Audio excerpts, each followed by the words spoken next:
डुडू, मुझे ना ये वीडियो बहुत ज्यादा पसंद है।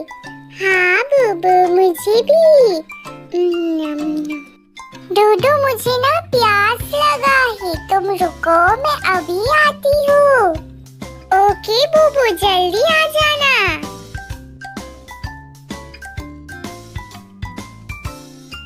अरे फ्रिज में तो कोई कोल्ड ड्रिंक्स ही नहीं है, लेकिन फ्रिज में तरबूज तो है, मैं यही खा लूंगी।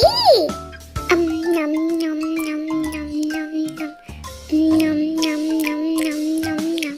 बहुत टाइम हो गया है, बुबू अभी तक क्यों नहीं आ रही है? मैं जाकर देखता हूँ वो क्या कर रही है।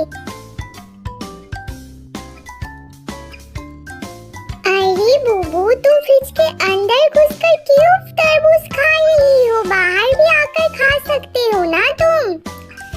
ओ डूडू, फ्रिज में बहुत ज्यादा ठंडी है, इसलिए तो मैं यहाँ कर घुसकर तरबूज खा रही हूँ। तुम्हें कुछ भी समझ में नहीं आता है बुड्डू डूडू फुडू।